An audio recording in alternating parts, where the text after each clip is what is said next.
Nekada razmišljate da je moj monitor malo veći, da ima malo veću sliku, da mogu da radim još nešto dodatno. Ovaj moj monitor mi je mali.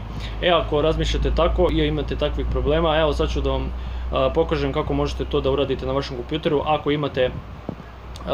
ako imate još jedan dodatni priključak za monitor na vašem računaru, bez obzira da li je desktop ili laptop računar.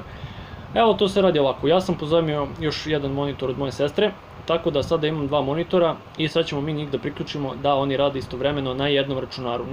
U mom slučaju ja imam laptop i imam taj priključak za monitor na mom laptopu. Evo, to je ovaj priključak ovde, vidi se, evo ga, to je taj, i evo ga konektor od monitora i sad ćemo mi njega da konektujemo na laptop. I vidite sad šta se dešava, nismo uključili samo, evo ga, i sada oba monitora rade na jednom računaru. Ovo će možda da optereti malo više, najverovatnije da će opteretiti malo više vašu grafičku karticu, tako da ako imate malo stariju grafičku karticu ili malo dotrajali kuler koji je već tu na izdahu, obratite pažnju na ovo, znači da vam ne crkne vaša grafička kartica, jer potrebno je da malo više radi, pošto sada je njen posao bukvalno udupliran. Evo sad ovako, na jednom monitoru možete pustiti na YouTube-u da slušate neku muziku, da gledate neke filmove, bez obzira šta, a na drugom monitoru možete da pustite da listate vaš Instagram, da kačite fotografije na Facebooku i tako dalje, da uploadujete video materijale, neke videoklipove na YouTube-u i tako dalje. Znači, fenomenalna stvar. Evo kako bi to izgledalo, to bi nekako izgledalo ovako. Ovde, na primer, ja ću da uključim jedan tab, drugi tab i evo kako radi. Samo ću da, zbog autorskih prava, da isključim pesmu, da nemamo problema sa tim. I evo sad ću da vam objasnim kako to radi. Dobro, pogledajte sada ovo. Vrlo interesantno i vrlo dobro. Kada je miš na levom monitoru, vi rukom privučete, znači kada vučete miš desno, on prelazi na ovaj monitor i sada možete da radite ovde šta god hoćete. A kada hoćete da se vratite na prvi monitor, to jest u mom slučaju na laptopu, vučete miš levo i on pređe na levi ekran, levi monitor, tako da sada vam je ovaj monitor na laptopu na raspolaganju i na njemu možete raditi šta god hoćete.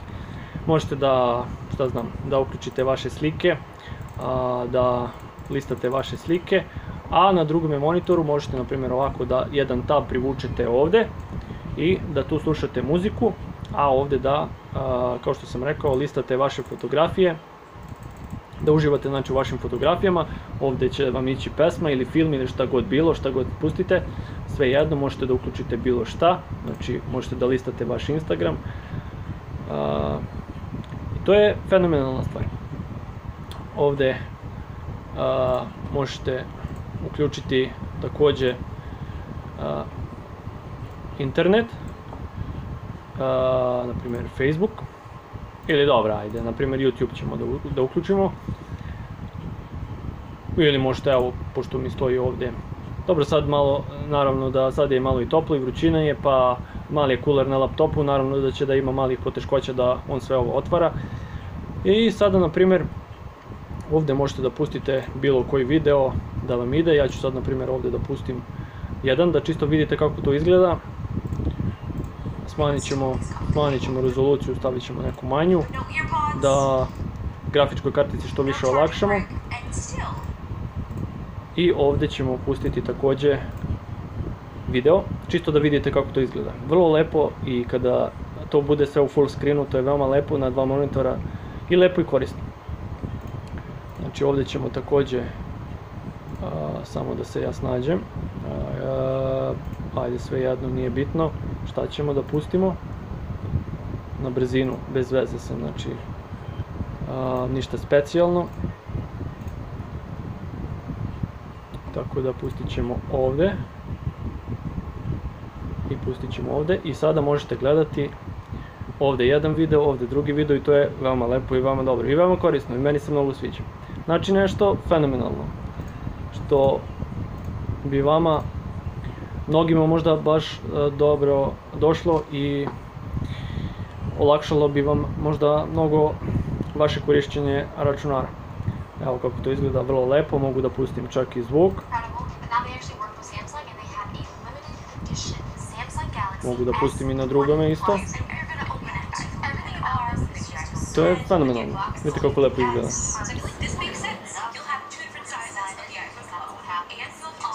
Super stvar, jel da? Tako da eto, to je to što sam htio da vam kažem. To je uglavnom to. Naravno trebate imati malo jači kompjuter, znači da ne bude mnogo slaba grafička kartica, da ne bude malo rama i procesor da je solidno, bar dual core da bude, neki minimum 1.7, 1.8, šta znam, da bi ovo sve fino radilo. Tako da eto, to je to, jedan brzinski video, kao što vidite vrlo je lepo, vrlo interesantno i kome god da treba može da proba ovako nešto. Monitori sad vrlo su jeftini da se kupe, samo je potrebno da imate pozadi na vašem računaru, bez obzira da li je desktop ili laptop, 2 priključka za monitor i završili ste posao. Tako da to je to. Ja vas pozdravljam, pa se vidimo nekome od narednih klipova. Ćao!